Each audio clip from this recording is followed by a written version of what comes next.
Rebonjour à tous. Nous voilà repartis pour la deuxième partie de la journée. Donc, cet après-midi, on va parler soins palliatifs. Nous allons parler également hypnose médicale avec le docteur Myriam Cadenne qui va nous rejoindre tout à l'heure. Pour commencer, c'est l'équipe des soins palliatifs, donc sous l'autorité du docteur Roche, responsable de médecine C à l'hôpital de Langon et de l'équipe mobile des soins palliatifs. Qui va tenir cette conférence. Je salue Madame la députée Sophie Mette qui nous fait l'honneur de sa présence durant cet exposé. Également l'association Alliance, je vous le rappelle, qui sont là pour lancer des candidatures au poste de bénévole si vous le souhaitez. Donc vraiment, si vous êtes intéressé par cette activité, écoutez ce qu'ils ont à proposer, c'est très intéressant. Je vais m'arrêter là parce qu'on est déjà un petit peu en retard et je laisse la parole à Dr Roche. Merci beaucoup, merci de votre invitation. Tout le monde m'entend là, c'est bon? Vite fait. Ouais. On va faire pratique et pratico-pratique après une matinée extrêmement intéressante et je me demandais bien ce qu'on allait pouvoir raconter après la matinée qu'on a eue. Quand on parlait des soins palliatifs comme ça. Puis finalement, je me suis dit, le programme est super bien fait. Parce que finalement, pour faire la place à tout ce qui est cette autre dimension, voilà, c'est tout ce qu'on a parlé en première partie, il faut sûrement des services de soins, il faut sûrement des soignants qui soient capables de savoir que dans les soins, il y a aussi une part existentielle. Alors nous, on parle de part existentielle. Voilà, c'est pas du spirituel, on a à peu près tout essayé, enfin, quelque chose qui est autre que le corps. Et finalement, on est en plein dans le cœur du sujet, là, ce que vous avez dit, on est en plein dans l'existentiel. Et puis, pour notre collègue Dr Mutis, on est aussi dans cette place de, finalement, à travers son expérience, il y a donner du sens. C'est ça, parce que finalement, nous, notre boulot, en soins palliatifs, c'est d'accompagner les personnes malades, certes, mais aussi d'accompagner les survivants. Et les survivants, c'est les familles, puis les survivants, c'est les soignants. Et donc, on est en plein dedans, là, avec ce qu'elle nous a raconté sur ce moment. Alors, je ne discute pas du moment là, où les gens ont un regain, mais il faut donner du sens. Et puis, quand il n'y avait pas de sens, que ce soit pour le fils, que ce soit pour des soignants, finalement, quand il n'y a pas de sens, c'est là que ça commence à mal tourner pour faire le travail de deuil, ou que ça peut mal tourner. Rien n'est jamais figé. Donc on est en plein dedans et la question qui se pose, donc je vous le dis, l'objectif c'est qu'on est complètement à la croisée des chemins en soins palliatifs puisque Madame la députée, la parlementaire ici présente, va pouvoir d'ici la fin du premier semestre s'interroger sur une évolution de la législation de fin de vie et savoir si, à l'image de ce que nous dit le président de la République, il faut légaliser une aide médicalisée à mourir. Et moi, mon boulot, ce que nous faisons en soins palliatifs, c'est de vous dire que finalement, probablement qu'on va... Alors, c'est mon point de vue, donc il faut se mouiller. Vous savez, c'est comme Badinter, il s'est mouillé, il avait 80%. Alors maintenant, c'est un génie, Fat-Puyer, c'est vraiment l'exemple mec qu'il faut... sinon... sanctifier, donc comme on dit, devenir un saint, machin, donc si c'était dans l'église, voilà, mais il faut le mettre au Panthéon, il faut le panthéoniser juste après son décès.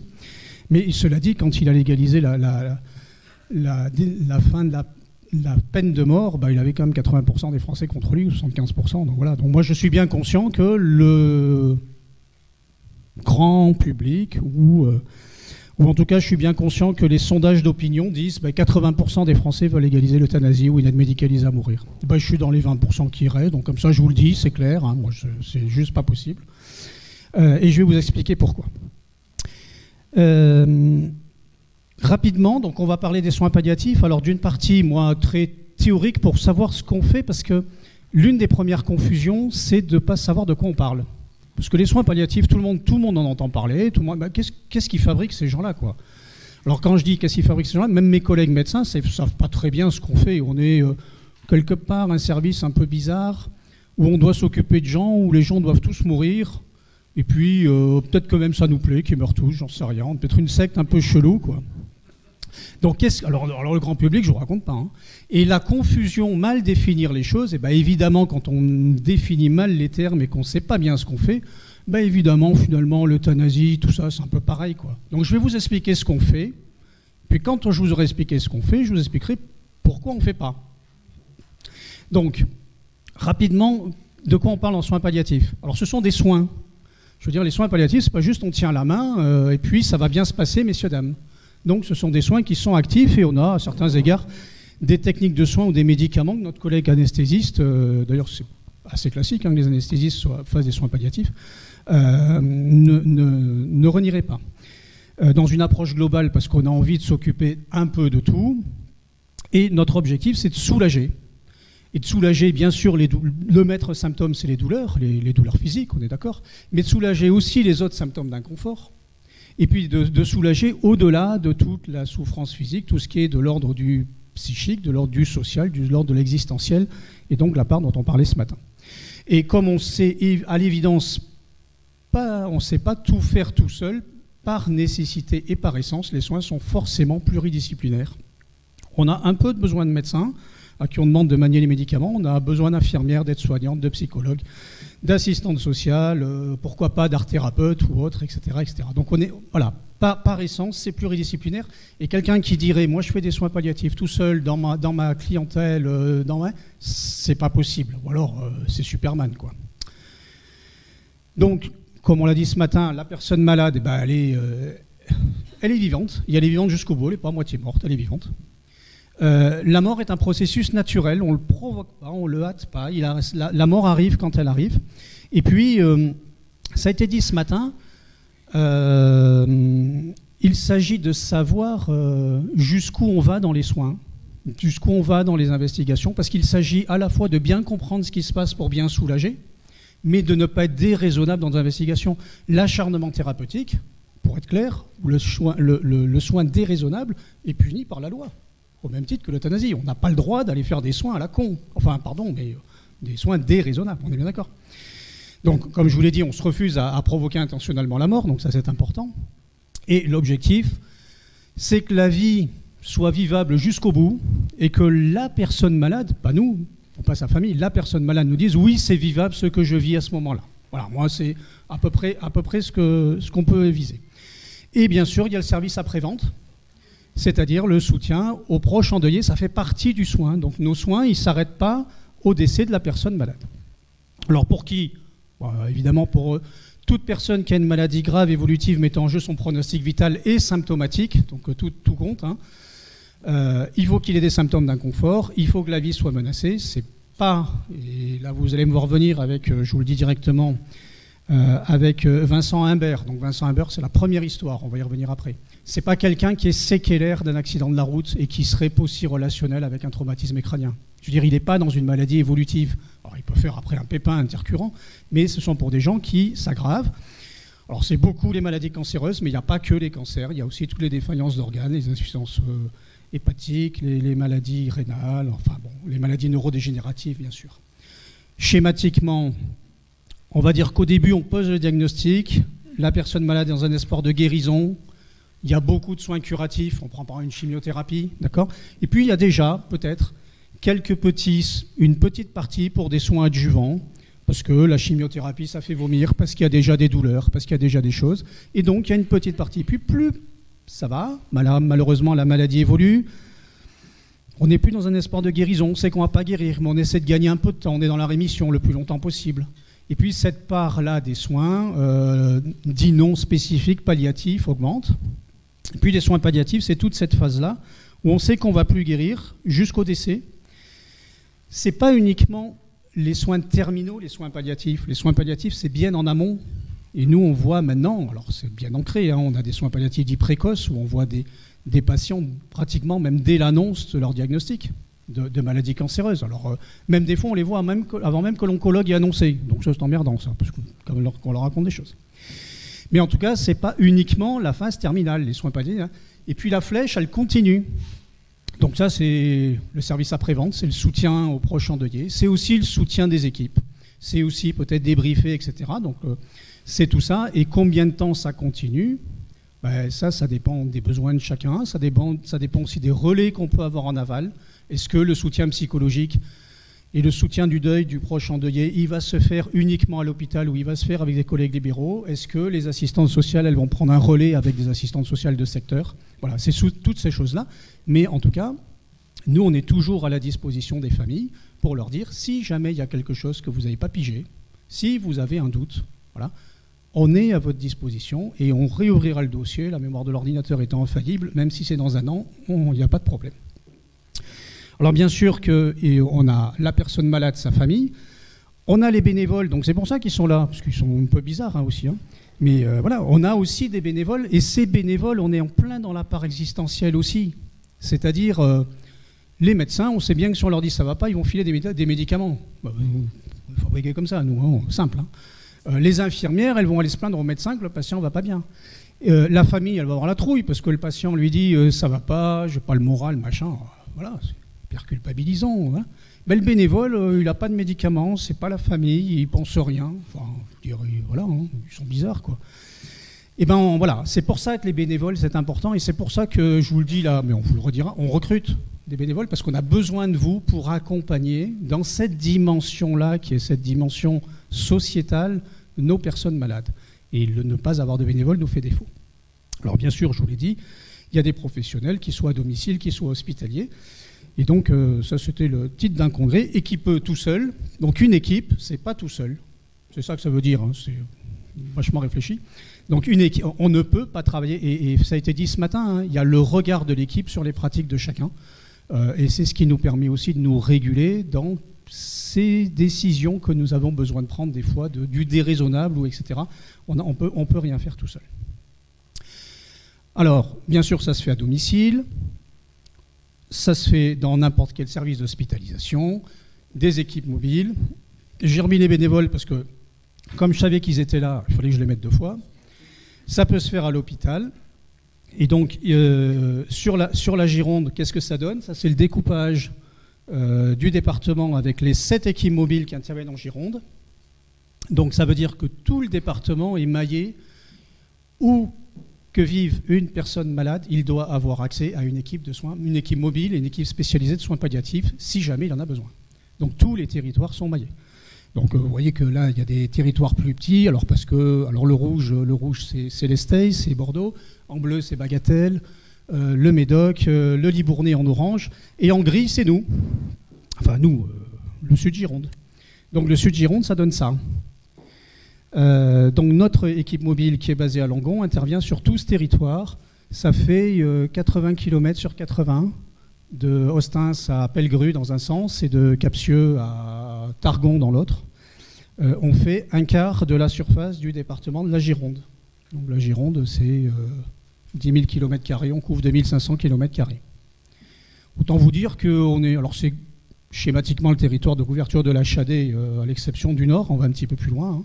On est parfaitement congruent avec Bagatelle ici, avec Libourne, avec le Lot-et-Garonne ou les Landes en bas, même si les Landes ont un système un peu différent de nous. Le message, c'est où que se situe une personne malade en Sud-Gironde, il doit avoir accès à une équipe spécialisée s'il en a besoin. Voilà, c'est tout ce que j'avais à vous dire. Maintenant, je peux aller me coucher, c'est terminé, mais je vais quand même continuer. On va parler législation, donc sur la partie généralité, les soins palliatifs, c'est bon, tout le monde a pigé ce qu'on faisait. Je voulais vous faire un point aussi important sur la législation, parce qu'on parle plein de faire évoluer la législation. Donc, de quoi on parle? Non, voilà, la législation en soins palliatifs, c'est ça. Ça commence en 99. On en est la dernière loi dont personne n'a entendu parler, c'est celle d'avril 2021. Normalement, vous n'en avez jamais entendu parler, sauf si vous êtes député. Voilà, mais bon. Et je vais vous donner quelques... Alors, la loi de 99, c'est la loi fondatrice, c'est celle qui dit « Toute personne dont l'état de santé le requiert a le droit d'avoir accès aux soins palliatifs ». Autant vous dire qu'il y a une vingtaine de départements où il n'y a pas d'USP en France. Déjà, on est mal barré. Donc, on est en train de changer la loi, sachant que celle d'il y a 25 ans n'est toujours pas appliquée. Mais bon, c'est pas grave.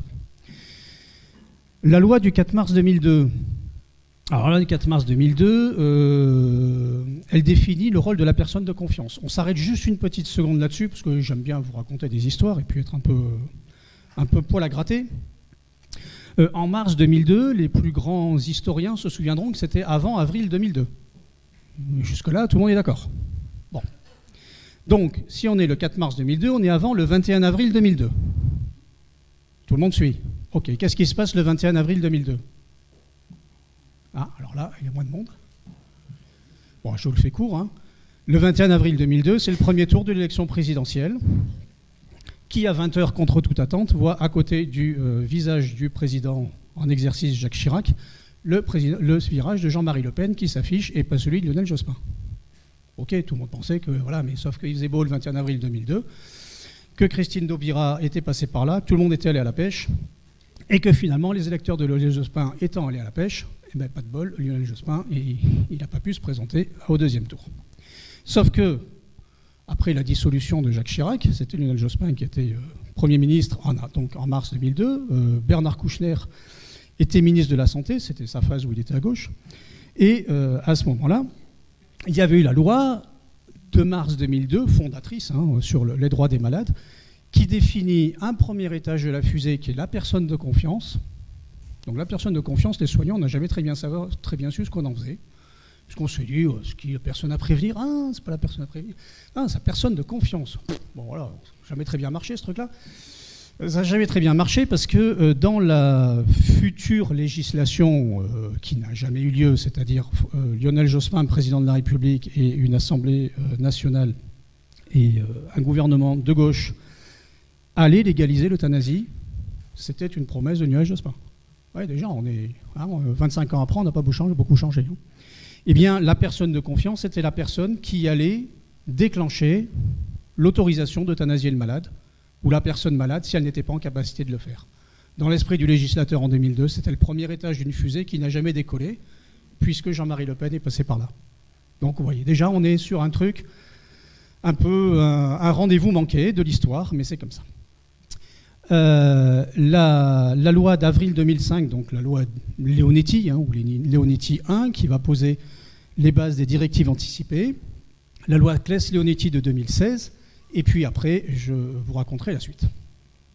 Je reviens rapidement sur celle de 2005. On est donc... je l'ai mis parce que tout le monde parle de Vincent Lambert, mais voilà, il est en photo. Donc Vincent Lambert a un accident de la route, il est cérébro-lésé. Vincent Humbert, pardon, je dis une bêtise, Humbert. Hein. Il est cérébro-lésé et il demande au président, en l'occurrence à Jacques Chirac, le droit de mourir. Parce que le président lui répond, bah non, je ne peux pas. Je n'ai pas ce pouvoir-là. On a guillotiné les rois, c'est pas pour les remettre.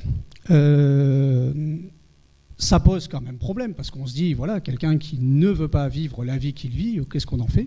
Donc, on a expliqué qu'il fallait faire plusieurs choses. Donc, c'est là où on a parlé de l'obstination déraisonnable, jusqu'à la loi de 2005 de Jean Leonetti. Les médecins avions l'obligation de moyens. Il fallait qu'on mette la gomme pour soigner le patient, sinon il nous était reproché de ne pas avoir mis tous les moyens qu'il fallait pour. En d'autres termes, quelqu'un qui avait le cerveau embouilli, pour faire court, après un accident de la route, il fallait mettre toute la gomme de réanimation, et quelqu'un qui était en réanimation, eh ben, il fallait continuer à le soigner et débrancher, pour utiliser un terme, voilà. Un patient était passible de non-assistance à personne en danger, d'une non-obligation de moyens. Donc c'était quand même un peu emmerdant pour les réanimateurs. Donc au moins on a dit, là, pour la première fois, ben non, si manifestement les soins sont déraisonnables et s'il y a un critère de disproportion, ben, il faut arrêter. C'est la première fois qu'on a parlé d'obstination déraisonnable. Donc il y a des soins qu'il ne faut pas entreprendre. Ok. Il y a l'affirmation du droit au refus de traitement. Donc tout à l'heure, le patient... Le patient Jéhovah qui ne veut pas de transfusion, il a toute sa tête. La loi nous oblige à respecter son choix, depuis quand même 20 ans. C'est pas dire. Hein. Quelqu'un qui ne veut pas de chimiothérapie, la loi nous oblige à respecter son choix. Nous devons de lui dire voilà les conséquences que ça va avoir, ok, mais nous devons respecter son choix. Ça, c'est la loi de 2002. Donc il y a quand même des choses importantes. Et puis, on essaie de rechercher la volonté préalablement exprimée de la personne malade, à travers notamment les fameuses directives anticipées, Sauf que dans la loi de 2005, ce n'était pas la demande du patient qui primait, mais le médecin devait la prendre en compte. Une personne malade nous écrit « Je ne veux pas de réanimation en cas d'accident. Si j'ai un accident grave, je ne veux pas qu'on me réanime. Laissez-moi mourir. » Okay. Le médecin devait effectivement prendre en compte cette demande. S'il estimait que finalement, avec un geste chirurgical, entre guillemets, simple, une splénectomie, parce que le patient il est en train de mourir d'une fracture de rate et il est en train de se vider de son sang, pour faire court. On enlève la rate, il est guéri. C'est ballot. Donc, on prend en compte, oui, il ne veut pas de réa, mais moi, je pense que je peux le sauver, donc on va le sauver. Ça, c'est la loi de 2005. Versus le même patient, non seulement il a la fracture de rate pareil, mais il a le cerveau en bouillie, ce qui est embêtant, parce que l'on ne peut pas le changer. Je le réanime, et bien là, j'ai fait de l'obstination déraisonnable, donc je vais expliquer au juge comme quoi j'ai fait une connerie. Ok, tout le monde a pigé? Facile, on continue. Après 2016, la vie continue. Et on a l'histoire d'Hervé Pierrat, on a l'histoire de Chantal Sébir, excusez-moi, voilà. On a l'histoire de Vincent Lambert, ici, et on a l'histoire d'Alain Koch. Tout ça a émaillé notre histoire médicale sur les soins palliatifs, et tout ça a fait évoluer la loi. L'histoire Pierrat, c'est un jeune homme qui a... pareil, une histoire épouvantable, avec une atteinte cérébrale, et qui dit, conformément à la loi Leonetti, je demande l'arrêt des soins. Alors, il ne le dit pas à sa famille, mais enfin, on va faire court, hein, on va dire qu'il demande l'arrêt des soins. L'équipe médicale s'y oppose, etc. Ça monte un peu en épingle, cette histoire, c'est un peu le souk. Et puis finalement, ils disent, ah bon, très bien, tu veux l'arrêt des soins, mais écoute, on arrête tout. Bon, je le résume, mais c'est à peu près ça. Et donc il y avait Jean Leonetti qui était dans le coup, puisque c'est lui qui nous raconte l'histoire après. Il était traumatisé parce que ce pauvre jeune homme, il est mort en état de mal épileptique, parce qu'ils ont tout arrêté, y compris les antiépileptiques, y compris les médicaments qui étaient à l'évidence des trucs qu'il ne fallait pas arrêter. Ce qui était une connerie absolue, parce qu'ils ont dit on arrête tout. Voilà. Donc l'histoire, on dit c'est quand même l'arrêt des soins, c'est pas l'arrêt de tous les soins. Il faut un peu de réfléchir, quoi. Chantal Sébir, Chantal Sébir, vous vous en souvenez de Chantal Sébir, hein, elle passe aux 20h à TF1, à l'heure où tout le monde mange, avec sa tumeur épouvantable. Elle nous raconte je ne veux aucun soin. D'ailleurs, elle a laissé évoluer sa tumeur du visage extrêmement douloureuse parce que ce sont des zones franchement énervées. Donc je ne veux aucun soin. Jusque-là, tout va bien. Puis elle a trouvé un truc, c'est que je ne veux aucun soin, y compris aucun soin palliatif et aucun soin antalgique. Je ne veux vraiment rien. Quand on veut aucun soin, qu'on a une maladie comme ça et qu'on ne veut pas de traitement antalgique, il n'y a plus qu'une solution, c'est de demander à mourir. Parce que c'est tellement terrible que c'est pas possible. Et voilà ce qui s'est passé. Et donc, Chantal Sébir est l'une des chantres de l'euthanasie. Vincent Lambert, on va en reparler, mais tout le monde se souvient de l'histoire de Vincent Lambert avec les allers-retours auxquels personne ne comprenait rien. Donc, je vais essayer de vous expliquer un peu ce qui s'est passé dans l'histoire de Vincent Lambert. Et Alain Koch, c'est un monsieur qui nous a expliqué qu'il allait faire en Facebook Live, parce qu'il fallait de la médecine moderne, et des méthodes de communication modernes, une agonie, parce qu'on refusait de l'euthanasier, qu'il allait mourir de ça et cela, donc il allait mourir en direct, en Facebook Live. Voilà, ce qui était assez... voilà. Ça, c'est le côté militant. Hein. 2016, ça nous raconte quoi? Ça nous raconte que, donc on est sur l'affaire Lambert, et donc cette histoire épouvantable qui finalement fait faire un attelage parlementaire, excusez-moi madame, hein, mais il faut bien dire les choses, hein, un peu baroque, où on a Alain Claes d'un côté, dont l'objectif est de finalement faire avancer la législation dans le sens de l'euthanasie, et Jean Leonetti, donc le premier, le même, 10 ans après, qui dit, lui, surtout, on ne va rien changer. Voilà. Donc on a un attelage, comme ça, sur la présidence de François Hollande. Alors on a un peu changé un certain nombre de choses. On a changé les directives anticipées, puisque donc... Alors je vous le dis parce que c'est un truc qu'il faut que vous soyez au courant quand même, les directives anticipées. C'est qu'est-ce que je veux qu'on me fasse si jamais j'étais pas en état de le dire. D'accord? On recherche, voilà. Et j'écris en anticipation quelles sont mes volontés. Il y a un certain nombre de formes à avoir. Il faut que ce soit un document qui soit daté, signé, écrit. Écrit, daté, signé. Il faut qu'il y ait votre nom dessus. Voilà, parce que si jamais il manque un morceau, par forme, ça tombe, ce qui est con, parce que si vous avez pris la peine de l'écrire. Et puis... Donc dans le cas d'un majeur, etc., etc. Si jamais vous ne pouvez pas écrire, il faut qu'il y ait 2 témoins qui disent c'est bien ce qu'il a dit, ok, donc il faut qu'il y ait 2 témoins qui signent. Désormais, les directives anticipées, la première génération était valable 5 ans, celles-là, elles sont valables à vie. Donc vous écrivez vos directives anticipées quand vous avez 20 ans, toute la vie devant vous, on peut pouvoir les ressortir quand vous aurez 90 ans et un peu moins de la vie devant vous. Ça, c'est important. Alors évidemment que si vous avez la dernière version de directive anticipée avec vous et que vous en avez changé parce que la vie a fait que vous ne voyez pas les choses pareilles, eh bien, pas de souci, on sort la dernière version. Si on les a scannés dans l'ordinateur de l'hôpital où vous êtes passé par hasard celle de vos 40 ans, peut-être qu'à 90 ans, vous avez changé, mais l'ordinateur de l'hôpital, il vous sortira les premières. Donc elles sont désormais valables à vie, les directives anticipées. Deuxièmement, elles sont désormais contraignantes. Je vous ai dit tout à l'heure qu'il fallait en prendre compte. Alors là, vous voyez que derrière ce côté valable à vie et contraignante, on a le côté un peu, c'est clairement ça, le testament de vie de la DMD, c'est-à-dire le document qui dit que si ma vie ne vaut plus la peine d'être vécue, je veux qu'on m'euthanasie. C'est contraignant, je demande un soin d'arrêt, ou un arrêt des soins et un soin d'arrêt de la vie, et puis ça sera toute la vie. Donc on est vraiment dans ces cas-là, avec cette histoire-là. Il y a des modèles qui sont faits, on ne sait pas très bien où elles sont conservées, tout ça n'est pas encore très clair. Alors elles sont contraignantes sauf dans 2 cas, si elles sont manifestement inappropriées, et puis en cas d'urgence. Mais bon, tout ça on ne va pas trop s'apesantir là-dessus. Bon, la modification de la définition d'obstination déraisonnable qui a été changée, et suite à l'affaire Lambert, parce que c'était l'un des débats sur l'affaire Lambert, est-ce que la nutrition et l'hydratation sont des traitements ou sont des soins ? On a dit qu'on devait arrêter tous les traitements, mais est-ce qu'on doit arrêter tous les soins ? Est-ce que l'histoire de Pierrat, il fallait tout arrêter ? Non, il ne fallait pas arrêter les soins. Il ne fallait pas arrêter les antiépileptiques, c'était con, il est mort en état de mal épileptique. Alors je parle très mal, si ça vous choque, vous me dites.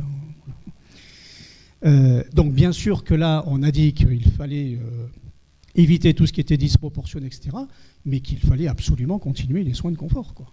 C'est évident. Et donc pour la nutrition et l'hydratation, dans l'histoire Lambert, l'un des attendus, c'était, ah oui, mais parce qu'on avait arrêté sa nutrition, ce jeune homme-là. Ah oui, non, mais la nutrition, c'est un soin, ce n'est pas un traitement, ce n'est donc pas éligible au titre de l'arrêt des soins, et CQFD, il fallait continuer. Alors, le Conseil d'État a tranché et dit, la nutrition et l'hydratation sont des soins chez tout le monde, et sont des traitements, donc éligibles à l'arrêt, vous suivez toujours, à condition que ce soit ou des produits artificiels, donc des solutés nutritionnelles, que ce soit par nutrition entérale ou par nutrition parentérale, ou donnés de façon artificielle.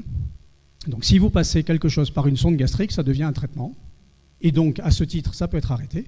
Si en revanche, vous faites manger à la cuillère une personne démente qui, à l'évidence, sans votre action, serait bien incapable de manger, là c'est un soin. Donc il ne s'agit pas d'arrêter la nutrition d'une personne démente, déambulante, qui serait absolument, ou d'un polyhandicapé, qui serait absolument spontanément dans l'incapacité de manger tout seul, quelque chose qui serait naturel. Ok ? Donc là, il y a vraiment une grande ruse à travers nutrition, hydratation, et donc ce sont des traitements. Et donc on va continuer là-dessus, parce que ce que nous apporte la loi de 2016, c'est le droit à la sédation profonde et continue jusqu'au décès. Donc ça, c'est après les directives anticipées opposables, c'est le deuxième volet extrêmement important. Donc, dans un certain nombre de cas, mais d'un certain nombre de cas qu'il faut connaître, donc, à la demande du patient, d'accord, dont le pronostic vital est engagé à court terme, et lorsqu'il présente des symptômes ou des souffrances impossibles à soulager autrement que par cette sédation. D'accord, on est face à un symptôme réfractaire, la seule façon de le soulager, c'est de le faire dormir. Ok ? Et il y a bien écrit, dont le pronostic vital est engagé à court terme. À court terme, c'est aujourd'hui quelques jours. 2-3 jours maxi, c'est pas 6 mois. Même si à l'échelon d'une vie, évidemment, 3 semaines, c'est rien. Mais non. Donc là, on est bien dans une... Alors ça a été aussi bien précisé par le Conseil d'État, parce qu'au début, voilà, la loi, c'est un espèce de truc voilà, qu'on vote, alors par des gens très très bien intentionnés, là j'essaie de me mettre bien avec Madame Mette, mais évidemment que quand on écrit un pronostic vital engagé à court terme, le parlementaire, pour lui c'est clair, quoi. Bah oui, mais sauf qu'après sur le terrain, c'est quoi? C'est 8 jours c'est à court terme, et 1 mois c'est du court terme, et 6 mois c'est du court terme, à l'échelon d'une vie. Donc on a une ou des... Donc c'est quelques jours. Alors, donc là, on est face à un syndrome réfractaire. Jusque-là, c'est pas très compliqué. À la demande du patient, lorsqu'il choisit l'arrêt d'un traitement qui le maintient en vie artificiellement, cet arrêt engageant à court terme, pareil, un état susceptible de générer des souffrances insupportables. Clairement, on est sur un patient qui a, par exemple, une ESLA, une sclérose latérale amyotrophique, maladie de Charcot, qui a une ventilation en permanence pour respirer. Il arrête sa ventilation. Il ne va pas vivre comme ça pendant des jours et des jours. Sans ventilation, c'est juste pas possible. De solution. Ou comme Pierre, on le regarde convulser et on le regarde s'étouffer. Pas très bonne idée. Très mauvaise idée. Ou effectivement, on peut faire une sédation et il va décéder naturellement de l'évolution, en l'occurrence pour la SLA, de l'hypoxie, de la difficulté respiratoire, en quelques jours. Donc nous, notre dernière sédation, alors des sédations profondes et continues, on en fait une tous les 2 ans, à peu près, peut-être un peu moins même. Donc c'est vraiment l'exception de l'exception. Quand je dis nous, c'est le service d'hospitalisation, c'est un peu plus de 200 patients par an. Donc sur les un peu plus de 200 patients par an, on est à moins d'une sédation profonde et continue jusqu'au décès tous les 2 ans. On est à moins d'1%, c'est exceptionnel. La dernière que nous avons eue, c'est effectivement une dame qui avait une ESLA, qui avait écrit dans ses tirés anticipés, etc., que le jour où ce serait plus possible, elle voulait une sédation. La famille a été accompagnée, on lui a enlevé sa machine, elle est décédée à peu près en 72 heures après l'arrêt de la ventilation artificielle, apaisée, endormie, ses proches à côté, avec une façon de mourir qui a permis justement que le deuil ne soit pas épouvantable. Et il faut du temps, on y reviendra.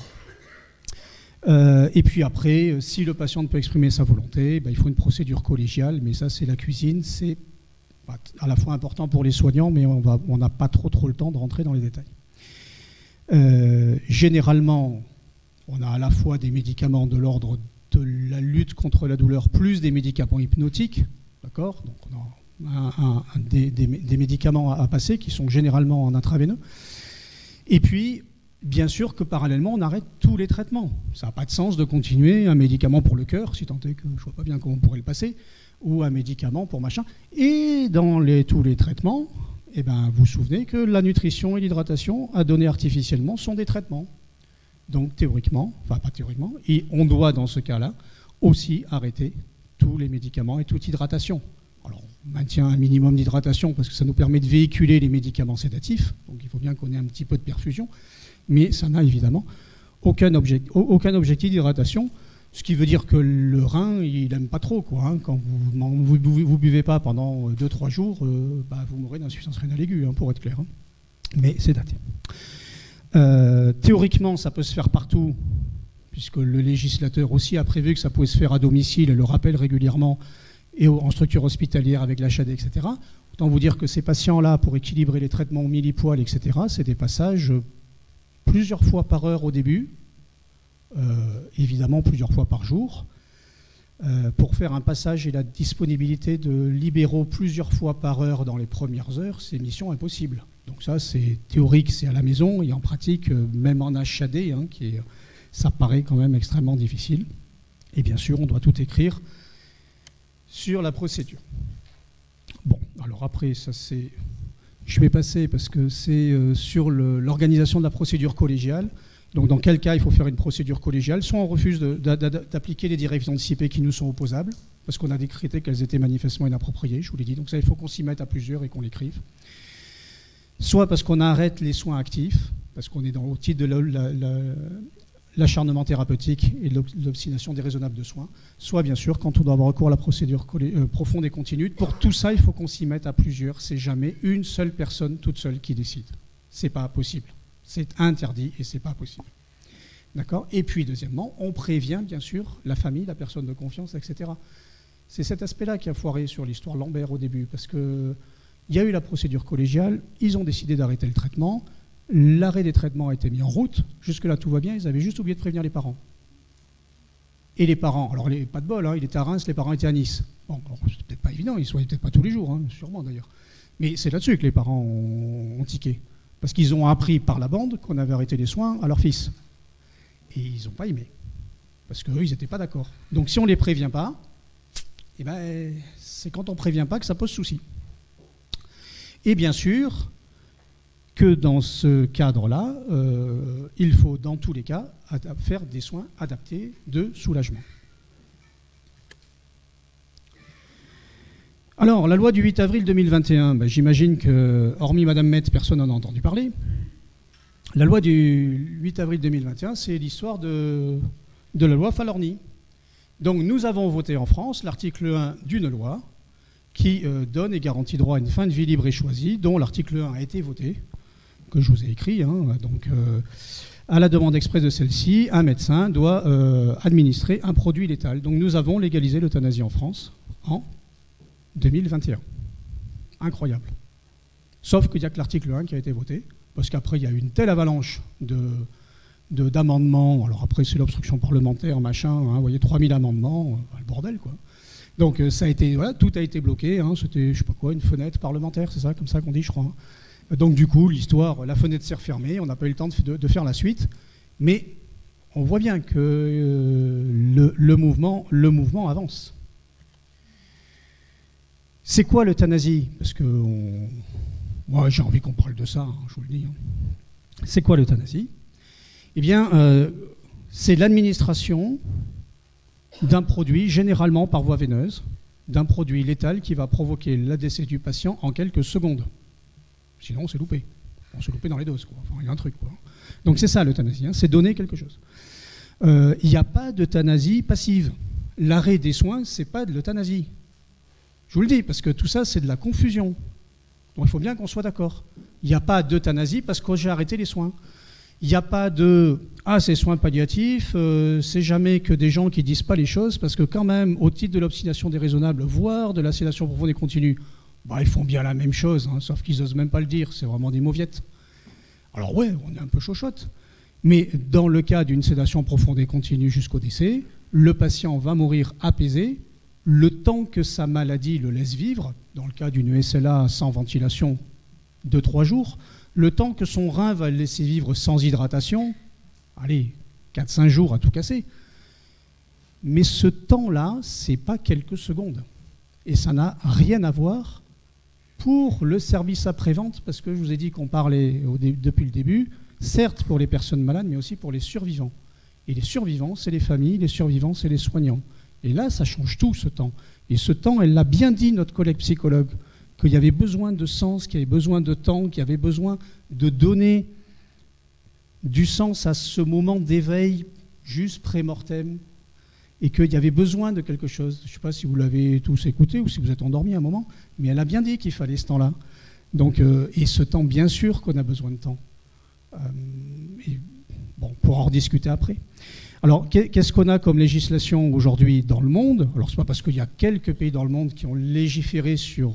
Alors, avant, au moins, on était clair, on disait l'euthanasie. Maintenant, on dit l'aide médicalisée à mourir. Donc déjà, ça commence à mal partir parce qu'on nomme mal les choses. Et mal nommer les choses, c'est rajouter un peu de malheur au monde. Pays-Bas, Belgique, Luxembourg, on est clairement dans un acte d'euthanasie. On administre un produit, le patient décède. Pastoche. Suisse, un peu différent, l'euthanasie est interdite en Suisse. Le suicide assisté est autorisé. Donc c'est la personne malade qui va prendre un produit, soit par voie orale si elle en est capable, soit elle arrive encore à faire bouger la roulette de sa perfusion, et c'est la personne malade qui s'auto-administre un produit qui va provoquer la mort. En revanche, il est hors de question de lui administrer le produit si elle n'est plus en capacité. Ça pose problème.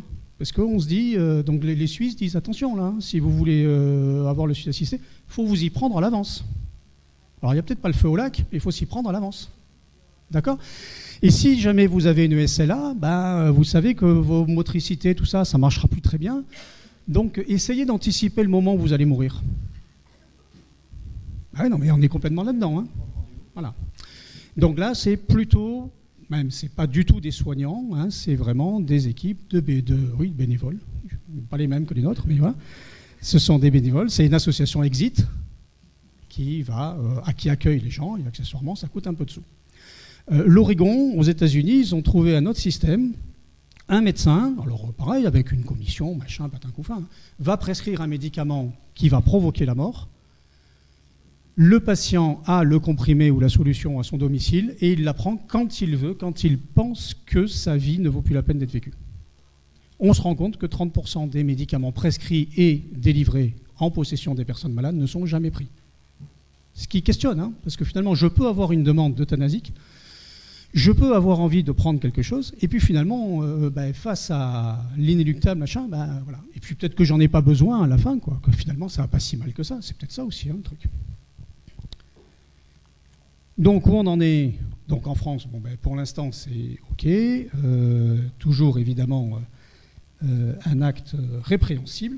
Et où on en est? Depuis 2022, donc, il y a eu une convention citoyenne qui s'est réunie, 180 citoyens, tirés au sort, donc représentatifs, hein, clairement, de la population, qui se sont réunis, qui ont fait un boulot probablement extrêmement intéressant pendant 6 mois, et qui devaient répondre à la question: le cas de l'accompagnement et de la fin de vie, aujourd'hui, est-il adapté aux différentes situations rencontrées, ou d'éventuellement changements devraient-ils être introduits? Ils ont répondu qu'il fallait faire une évolution législative. Pas de problème. Notre question qui se pose est de savoir, est-ce qu'aujourd'hui les soins palliatifs répondent à toutes les situations? Est-ce qu'aujourd'hui, dans la population générale, tous les patients, toutes les personnes dont l'état de santé le requiert, a accès aux soins palliatifs? D'abord, est-ce qu'on est bon? Ça, OK, on pourra en rediscuter. Mais est-ce qu'on a même accès à nous? Statistiquement, il y a 620 000 décès par an en France. C'est un fait. Sur les 620 000 décès, à la louche, 300 000 personnes relèvent de situations palliatives. La moitié. Il y a les accidents de la route, il y a des décès qui n'ont absolument aucun problème. Voilà. Donc à peu près 300 000 personnes par an ont des situations cliniques qui pourraient relever de prise en charge complexe relevant de soins palliatifs afin d'être accompagnés et soulagés. Aujourd'hui, toutes les structures de soins palliatifs en France, nous arrivons à prendre en charge 100 000 malades. Donc il y en a que 200 000 qui meurent comme ils peuvent, qui relèveraient de prise en charge palliative. Si vous pouvez me le permettre, qui meurent comme ils peuvent et peut-être comme des chiens. Et peut-être que ceux-là, ils vont dire: moi, je préfère, comme Chantal Sébir, je préférais qu'on me tue plutôt que vivre ce que je vis. Parce que j'ai des douleurs insupportables, parce que j'ai de fin de vie dégueulasse, parce que ma famille, c'est pas possible, parce que voilà, c'est ça le problème. Donc, on est en train, là, de remettre une... Voilà, va se faire. Je veux dire, il va y avoir une nouvelle législation sur la médicalisation du mourir. Il n'y a pas de doute. Je n'ai aucun doute sur la question. C'est dommage que depuis 1999, on n'ait pas appliqué la loi qui disait en 1999, toute personne dont l'état de santé le requiert a droit aux soins palliatifs. 1999, hein. Alors c'était hier, hein, ça fait 25 ans, on n'a pas eu le temps encore de s'en rendre compte. Qu'il nous en manque encore les 2 tiers qui ont échappé à cette injonction de 1999. Que la loi sur la sédation, machin, etc., les directives anticipées, qu'est-ce que je veux qu'on fasse? Malgré toutes les campagnes, c'est moyennement connu et encore plus moyennement appliqué. Ça, c'est la réalité. Et donc, on va rajouter encore une couche confusiogène, à mon sens, qui va être finalement, vous êtes au bout de la vie, allez voir là-bas, là, tu vois, vers l'Aréole, il y a un service, il s'occupe des gens qui sont un peu à moitié morts. Alors, ça s'appelle soins palliatifs, mais peut-être que finalement, là, dans l'avant-projet de loi qui a été déposé en décembre dernier, alors le ministre a changé en cours de route. Alors, remarquez, il fallait pas le louper, le ministre. Hein. Alors, la ministre a changé en cours de route, c'était Mme Firmin Lebaudot dans cet avant-projet de loi. Dans l'avant-projet de loi, on parle d'aide médicalisée à mourir. Dans l'avant-projet de loi, on ne sait pas si c'est de l'euthanasie, c'est des suicides assistés, c'est du machin. Tout ça, c'est... Voilà, on n'est pas aussi clair que les Belges, les Suisses et tout y quanti. C'est en gros des soins de fin de vie qui provoquent la mort. Puis, la petite musique derrière, puis ça va être les mêmes qui vont faire ça, parce que c'est les spécialistes des gens à moitié morts, qui font du soin palliatif, à l'euthanasie, tout ça, on ne sait pas très bien. Hein, voilà, ils vont tout faire, ils vont tout sous-traiter. Et nous qui prétendons qu'on peut soulager tout le monde. On peut soulager tout le monde. Et on le prétend d'autant plus que depuis 2016, si jamais on s'en dépatouille pas et qu'il y a des symptômes réfractaires, on peut faire une sédation profonde et continue jusqu'au décès si l'état de santé de la personne le requiert. Donc on peut soulager tout le monde. On fait une sédation tous les 2 ans. Donc franchement, alors où on est complètement con et on ne voit pas les souffrances, ce qui est possible, mais comme on est plusieurs à être complètement con. Donc finalement, peut-être qu'on a les techniques de soins qui arrivent à soulager les gens. Donc on peut soulager tout le monde, à condition qu'on ait accès aux soins palliatifs, à condition qu'on ait accès à ça. Le risque de cette histoire-là, de provoquer la mort, ben c'est les survivants. Comment on survit quand on est soignant, quand on sait qu'on peut soulager quelqu'un et que pour autant on nous a fait l'injonction de le tuer, parce que la famille arrivera le couteau entre les dents en disant, enfin la loi, maintenant c'est bon quoi, vous devez le tuer. Et qu'est-ce que je raconte moi ces gens-là? On est coincé. Et puis, on sait bien aussi qu'on ne vit pas les conditions du mourir, ça a été redit ce matin et j'enfonce le clou, les conditions du mourir sont directement liées à la façon de faire le deuil. Est-ce que les gens ont souffert? Est-ce qu'il y a eu du sens à ce moment-là? Est-ce qu'ils étaient là? Hein? Est-ce qu'on fait la place pour les familles? Ben nous, on fait la place pour les familles. Ils peuvent dormir dans le service. Ils ont un salon là. Ils peuvent être là. Peut-être que des fois, il ne se passe rien. Il y a 15 jours, une épouse qui regarde une vidéo, son mari décède à côté. Elle s'est rendue compte de rien. Bon, il faut qu'on trouve du sens après, il faut qu'on rame, hein, pour donner du sens au fait que, merde, c'était plus intéressant la vidéo que son mari. Bon, c'est bon, on a trouvé, on sait faire. Donc voilà, c'est aussi ça. Mais c'est pour dire qu'il ne s'est rien passé. Pour la petite histoire, le monsieur avait 34 ans. D'accord? Donc elle ne s'est rendue compte de rien. Il est décédé naturellement de l'évolution d'une maladie après avoir eu 6 mois d'acharnement thérapeutique au CHU qui avait du sens pour lui. Ces 6 mois ont eu du sens pour lui, ont eu du sens pour elle, ont du sens pour cette dame qui va finalement survivre au décès de son conjoint, voilà, de son mari. C'est ça la question. Et une fois qu'on a fait de provoquer la mort, de donner le feu vert, de provoquer la mort si la personne est malade, voilà, ben, je ne sais pas comment on survit à ça. Alors on sait un peu comment on survit à ça, puisqu'on le voit à travers les euthanasies. Je ne suis pas naïf, hein, les euthanasies, il y en a. Bon, alors on va dire qu'elles sont clandestines. Bon, on s'en fout qu'elles soient clandestines ou pas. Il y a des vécus euthanasiques. Il y a des familles dont le papa est euthanasié. C'était bien, c'était pas bien, machin. Et ben je reproduis le schéma. Parce que les gens ne savent pas qu'on peut être soulagé différemment. Avant de conclure, je voulais juste vous mettre quelques citations. Parce que finalement, ces citations, elles sont de notre nouveau saint, puisque c'est dans une mission parlementaire, Robert Badinter qui disait ça. Donc c'est quand même des choses qui sont importantes. C'est pas neutre de provoquer la mort de quelqu'un.